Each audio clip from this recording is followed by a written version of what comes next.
এই কোরআন নিয়ে যত চক্রান্ত, যত কলা কৌশল তারা আটুক না কেন, এই কোরআনকে রব্বুল আলামিন হেফাজত করবেন।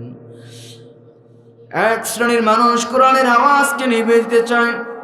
আল্লাহ রাব্বুল আলামিন তাদের সম্পর্কে কোরআনে বলেন, ইউরিদুনা আন ইউতফিউ নূরাল্লাহি বিআফওয়াহিহিম।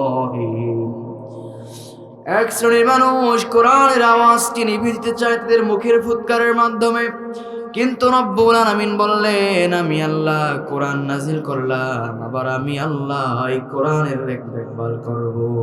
সুবহানাল্লাহ। এই কোরআনের একটি নাম হচ্ছে ফুরকান। সেই সূরাতুল ফুরকান থেকে আজকে আমরা আলোচনা শুনব।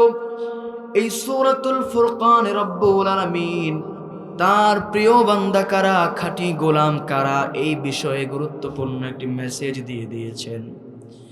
পৃথিবীর বুকে আমার নাম আব্দুল্লাহ, বাবার নাম আব্দুর রহমান, আমার নাম দিন ইসলাম, বাবার নাম নুরুল ইসলাম। আমি মনে করি গোটা ধর্মটা ইসলাম বুঝি আমার ঘরে চলে আসলো। ও বন্ধু, না না, রব্বুল আলামিন বলেন 12টি গুণ রয়েছে, 12টি গুণ রয়েছে, বৈশিষ্ট্য রয়েছে।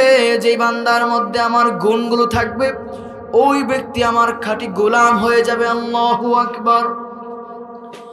রব্বুল আলামিন বলেন, ওয়াইবাদুর রহমান,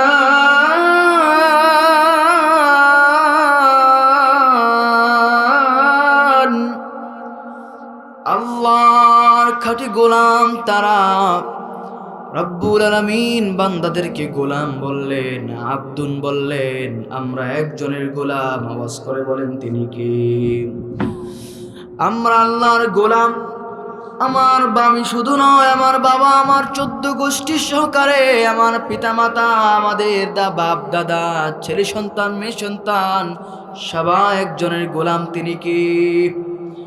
বিশ্বনবী সাল্লাল্লাহু আলাইহি ওয়াসাল্লাম পর্যন্ত এইভাবে দোয়া করতেন, ও আল্লাহ, আমি আপনার গোলাম, আনা আব্দুকা দাঈফ, আমি আপনার গোলাম শুধু নয়, আমি আপনার অতি তুচ্ছ দুর্বল গোলাম।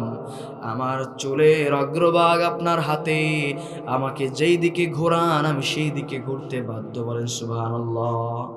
এই জন্য আমরা সব সময় একজনের গোলামি করি। তিনি কে?